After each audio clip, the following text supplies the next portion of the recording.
Well, thank you for joining us as we break the big news down for the Vikings getting their 10th head coach in team history, with Kevin O'Connell joining the ranks as the Vikings' new head coach, along with Pierre Noujaim and Dawn Mitchell. I'm Hobie Artigue. And guys, it took some waiting to get to this point, but the Vikings finally get their guy. Your initial thoughts on just where the Vikings stand right now as they now move forward with a new head coach? You know, I think if I can jump in first, it's a sigh of relief, right? And I'm sick of seeing on social media, even when I was on vacation in Mexico, I would check my social media, and there's two factions, right? Like, oh my gosh, something's going on, we haven't heard. It's going to be us poor Vikings fans, we're never going to have a head coach. And then the other faction was, calm down, people. He just won the Super Bowl, let him enjoy. So the fact that it's finally here, I don't know about you, Pierre, but I just think we can all exhale and enjoy. Yeah, Hobie and I were talking yesterday in the sports office, and we were talking about how, the combine is not too far away, less than 2 weeks now, right, Hobie? It's good to finally have a head coach in place for that and to get his staff ready to get everything going and moving. I got to be honest, I'm not terribly wild about this hire. I'm not. This doesn't really do much for me. To hire a guy who, I know everybody wants to pick from the Sean McVay coaching tree, and that's exciting, and he's done well. They won the Super Bowl. That's great.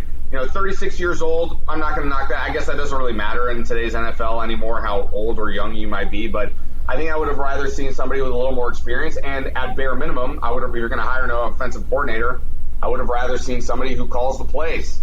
And he never called the plays, then that makes me a little bit nervous. So there is reason to be nervous from that I don't think you need to. But also, you mentioned the Sean McVay coaching tree. Look at the coaches that it's produced. Matt LaFleur, Zach Taylor, who's coaching in the Super Bowl against Sean McVay, and also Brandon Staley over in the other Los Angeles team with the Chargers. They had the second best. Yeah, and they're all under 40, so like you said, age doesn't matter, but apparently a youth movement is afoot, and there's nothing wrong with it. He just has to prove himself. No doubt, exactly, and that's kind of what I mean. I think it's there's a lot of people that I see on social media and say, hey, the Vikings have a bright future. This is going to be great. But how do you know that? You don't know that yet. Nobody can judge that for like another 2 or 3 years. It's absolutely a pointless statement to say the Vikings have a bright future when we haven't seen this guy coach one game in the NFL yet as a head coach. So I'll reserve my judgment until 2 or 3 years from now. He could be great. He very well could be. I just don't know yet. But so you're a glass half. I don't think anybody knows. You're a glass half empty kind of guy, Pierre. I'm absolutely glass half empty. Optimism of hope springs eternal right now. Prove it to me, and then we'll start singing some praises. Let him get on the field first before you start saying that he can't do it. I didn't say he can't do it. I'm saying he hasn't gotten on the field already when people are saying like the Vikings future is bright and this is great. You don't know that. He could be a disaster for all we know. So I mean, and he probably won't be, but he might be. You never know. You have to wait and see. I will say this: I know Dawn was talking about the fans getting in panic mode, but this is a franchise that sometimes has taken the safe route. They've gone with the guy that would be the safe bet. And whenever you're talking GM and head coach, they're rolling the dice here. They're taking a gamble, and I applaud them for that. Not to tease you, Hobie, but I think Pierre is doing the cancel culture on you because you don't agree with him because your camera is disabled right now. We need to see your handsome face. That's not good. I don't know what's going on. But you know what? I think people are just ready for any regime change, okay? Mm-hmm. It's almost like when people say, new year, new me, okay? Well, it's not really a new you. It's the same year, and you might have to improve. It's the same thing with Vikings, right? I think now we know who the next head coach is. They can take the next step forward. It's a youth movement. I think there were some people, and I don't know about you, Pierre, I know you want experience, but there's some people that are just sick of the regurgitated head coaches just kind of doing the shell game. So why not give some new guy a shot where we have seen that has happened? And I think sometimes, and I'm not saying all the time, the fact that he hasn't actually called a play might be a little overrated as a head coach, right? Maybe, but I don't really feel that. I would have preferred somebody who calls the plays. But and it doesn't. I agree with you that hey, every coach has to start somewhere. It's not like you have to wait until you're 45 or 50 years old and prove yourself to get to be a head coach in the NFL. I don't mind retreads. It just depends on who it is. When you look at a guy like Dan Quinn, for example, a guy who took a team to the Super Bowl, a guy who Oh well, I don't mind a retread. It just depends who it is. Like Dan Quinn, I wouldn't have minded Dan Quinn. Jim Harbaugh would have been a retread. Jim Harbaugh has a successful track record in the NFL, so I don't mind guys having a second or third head coaching opportunity if they've coached somewhere else. But again, like Hobie said, you interview a guy, you take a chance on a new guy, a younger guy. I don't have a problem with that. It's just I'm stopping short of declaring this a victory, so to speak, for the Vikings in terms of who they've hired. I think it's all like you said. Well, he comes in with a ring. He does come in with a ring. Good point. He's getting ready for that parade in just a little bit over in Los Angeles after winning that Super Bowl with the Rams. He didn't call the plays. He didn't call the plays for that. Here's the thing. People act like the only thing he would have done is not call the plays. Who's getting them prepared? Who's helping to install those plays? Who's been a sponge with Sean McVay, who you could say is the new face of offense in the NFL right now? Who better? Yeah, no, you said absolutely. You start somewhere. This is an opportunity. Yeah, sure. And can you imagine? You brought up Dan Quinn. You brought up some defensive coaches. Could you imagine the fan base's reaction if they would have gone back to another defensive coordinator? Could you imagine? Who cares? Who cares about the fans? This is an offense-driven league right now. This is an offense-driven league right now. I want the Vikings. That defense wins everything. That's a fallacy in today's NFL. How was the Vikings offense under Mike Zimmer? It looked like it was doing just fine. That wasn't the problem. Third down? That wasn't the problem. Did you see third down? The Rams they've got weapons. They've got talent. They've got weapons. They've got talent. The offense is not well. Yeah, Cooper Kupp. That's not what I'm worried about. They also didn't have a run game, too. The Vikings have a run game here. Can you imagine how creative he could get with Dalvin Cook now? Great, that's fine, but I don't think this notion of offensive mind or defensive mind is going to prevent you from going on. And for the record, I want to be perfectly clear to all the Vikings fans who are watching right now. I'm being dead serious when I say this. I don't care about you, and I don't care about your feelings. And if I was running the Vikings, I don't care if you like the coaching hire or if you don't like the coaching hire. I'm going to hire who I think is best for the organization. Well, and let me jump in on this, okay? If you're going to pick apart, a defensive-minded coach and whatnot, the Vikings defense did not perform up to task. The Vikings offense, they looked great, but they didn't perform up to task when they needed to either, okay? And special teams did not either, okay? So, and I'm not saying that they're the worst team in the NFL last year, but you look at the roster and you have all these names. You're paying your quarterback a lot of money, okay? You need to bring in, I'm sorry, if the old wasn't working, you bring in a new regime to get your players playing. So I'm with Hobie. I kind of like this offensive-minded approach because if you've got a guy like Justin Jefferson, right, you're not going to let him sit on a shelf for another couple of years and not get something out of him. I'm going to say, I think you guys are. And going back to offensive coaches, look at the teams that were in the championship games in both the NFC and the AFC. Who's leading the way? Offensive-minded head coaching positions. Without a doubt. I think you guys... Going back even further than that. I think you're misunderstanding my position. This is an offense-driven league. That's the swing it's taken. I think you're misunderstanding my position. I didn't say I didn't care about the fact that they hired an offensive mind. That doesn't bother me. Who would be a better offensive mind then? I don't know. I can tell you one more thing, too. When you talk about offensive mind, who's in the championship game, Andy Reid, who's been in an offensive mind for decades in this league. His offensive coordinator, Eric Bieniemy, has been at the controls for that team for a while, and they've done very, very well. Now, why hasn't he got a head coaching job? I don't know. Maybe he doesn't interview well. Maybe there's a bias against people of color. I don't know. I don't know that. I'm not saying that's what's happening because I don't know. Maybe that's a guy with a little more experience, has a little more experience, with high-powered offense like Kansas City. I would have liked to have seen top quarterbacks in the game with Patrick Mahomes. That helps. That certainly helps. But as you said, take the top off of any defense he plays. As you said, Hobie, Kevin O'Connell in his one season with Kirk Cousins in Washington, what happened? Had some rough numbers. Some rough numbers. Exactly. But you know what? As human beings and as professionals, we all evolve, and we all hopefully get better. And clearly, Kevin O'Connell has done so if he's getting this type of opportunity. No doubt. Also, when I know that you're throwing out names like that, the head coach, right, has to basically ride shock, like rough ride everything, right? He doesn't have to be the most brilliant. If he hires a great offensive coordinator and they work well together, great. You can't separate, you can't have a defensive camp and an offensive camp. And I think that that's what was happening with the Vikings for the longest time, right? It was offensive versus defense, even when it within the team. It was an us and them type of mentality, it seemed like, from the external perspective. Correct. So, and from the external perspective, right? It's Vikings, one team, but one would get mad at the other. And you go through a lot of offensive coordinators and you see that there's kind of perhaps a perceived, inequity there. The offense can't get their footing if they're getting a new coordinator almost every season. But when it comes down to it, you need a head coach that can be, and I'm not spewing this like I'm a member of the Will family, but you need a head coach that can make all those departments work well together and everything like that. And honestly, I think when that comes to it, you get a guy, Pierre, who can call the great plays, right? You make sure your defensive coordinator can get the most out of their players. Like, that's what your job as a head coach is. That's what I think. So that'll be the most interesting thing for me once everyone gets in place and see how things can operate that way. It doesn't matter to me if you come in as an offense or a defensive-minded kind of guy. It's how can you get the most out of your guys that are running those players.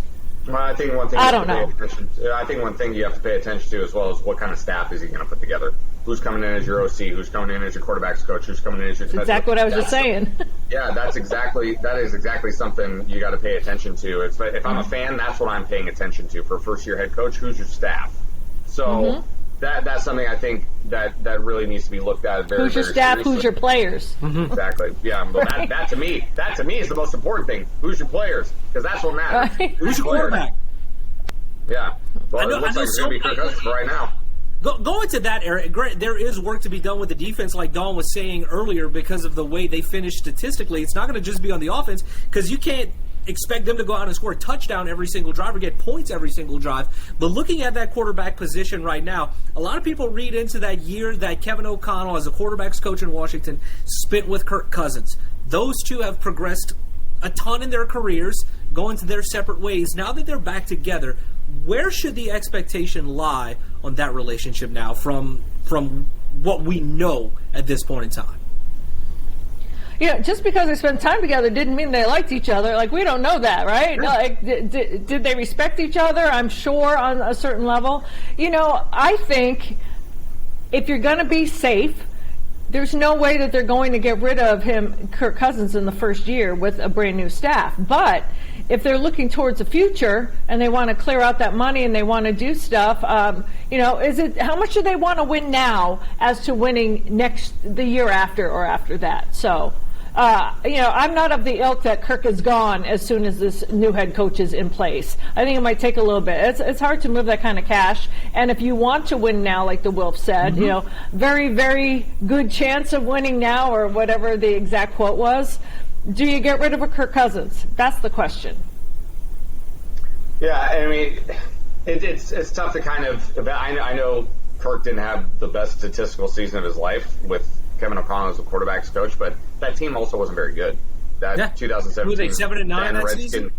7-9 that season. Yeah. So his offensive line wasn't very good either. No. Yeah. Mostly he's been sacked in his career too. Yeah. How much stock do we put? Every statistical number has a context to it. So we don't know yet. I still think Kirk Cousins is probably going to be here for this season. I think Don makes a great point. It's hard to move that kind of money, and when you're making that kind of money and you haven't proven to be in the upper tier of quarterbacks in the league, that doesn't really make people want to jump at the chance to acquire you. So, I know that there's people are trying to make a connection maybe with the 49ers. Kyle Shanahan and Kirk Cousins worked together back in the day in Washington as well, and they appear to be moving on from Jimmy Garoppolo. Would they be interested in bringing Kirk Cousins in? I don't know. For that kind of money, man, But when you look at a team like the 49ers, they're a team that looks like they're built to win now. They could be a quarterback away. And I think Kirk Cousins could be enough to push them there, but do you want to take that risk? If I'm the 49ers, I'm hesitant about it. what you just said, that kind of sounds like the boat the Vikings were in 2018 whenever number 8 got here. That sounds very very resemblant of what happened then. But also something whenever I was reading the statements that people were putting out on the hiring now made official with Kevin O'Connell, Kwesi Adolfo-Mensah, go back to that word. Dawn, you and I were at his press conference when he was introduced, and he used the word partner when describing the head coach. I don't know about you two, but I thought that the Vikings were going to go experienced head coach with a new GM, or vice versa, not both. Where do you think their future lies? Because clearly they are tied together now, and now it's going to be a partnership, and we have to see if it works. Well, yeah. I mean, who knows what the real list was of who they wanted? Maybe Hobie at the beginning. That's exactly what their goal was. Let's do a mixed mass of experience, and who knows what went down with people, right? But right now the bottom line is, can they work together as partners, right? Can they get the talent in place? And we spoke about this earlier. You got to get your staff in place, and you got to do it quick. Your combine's coming up. You got to get ready, and it's all new for everyone. So that'll be the interesting thing. So I think for now it's just, I don't know. It's like we're just lifting up the box top off Pandora's box. Maybe let's see what happens. Yeah.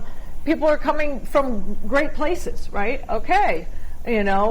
You're with the 49ers, and then you're with the Browns, and then you were here, and then now the head coach is coming with the Super Bowl ring. How is that all going to mesh together? It's kind of like the great experiment. Yeah. And I'm not, hey, my grandfather used to say, I used to be like, Grandpa, why are you so happy? It's like, you got to learn to laugh at yourself, make enough money so that you survive, but you're not consumed by it. And you know what? Always learn from young people because they're smart. So I think that maybe the Vikings are being smart, right? Always learn from young people. Never think that you have all the answers because you're older. So I say give them a shot.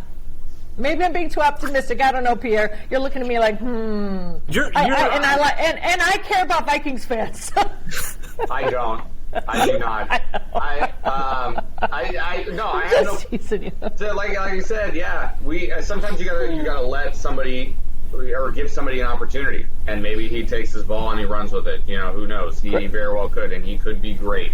And this could be the next identifier of a great young talent. I remember when John Gruden was first hired by the Raiders. He was a young guy who was a bright offensive mind, and he took the Raiders. Remember, the silver and black, what used to be great in the 70s, 80s, early 90s, and then there was a huge lull there for the Raiders, and John Gruden comes in, and he takes them from here to here. So it could be that kind of a situation. We don't know yet, but that's what I've been saying all along. It's going to take 2 or 3 years for us to really be able to fairly evaluate how he is as a head coach.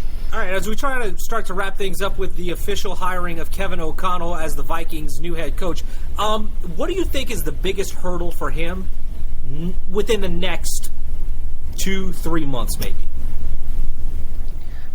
It's like, you're thrown in the deep end and you got to learn how to swim, right? So I think the biggest hurdle now is kind of getting, you don't really have time. You don't have time to go around and make sure that everything is that way. You need to jump right into football. You need to start thinking about, all right, the draft. You got to think about what you're going to do. You have to start talking with your GM about numbers and money. So I think the hardest thing is going to be keeping that whirlwind that, like Pierre and I were talking about, that spinning thing going and making the right decisions. I mean, because, you kind of are at, shall I say, disadvantage coming off the Super Bowl, right? Because you're playing in the last game of the season. You didn't have any time, right? Yeah. Yeah.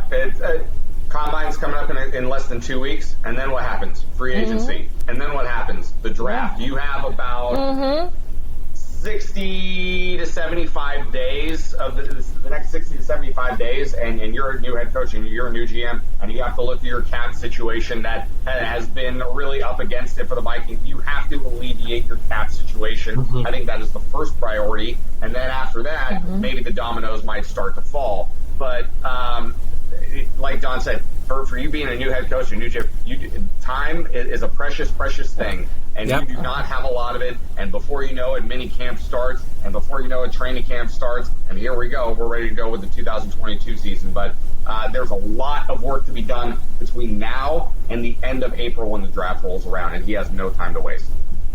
No time to waste, but the time is now for Kevin O'Connell. He will be introduced in a press conference tomorrow afternoon. We will be carrying that live on Fox 9 at 4 p.m. and going until about 5:30 as we welcome in the new head coach of the Minnesota Vikings, the 10th head coach in team history. For Pierre Noujaim, Dawn Mitchell, I'm Hobie Artigue. We'll see you next time.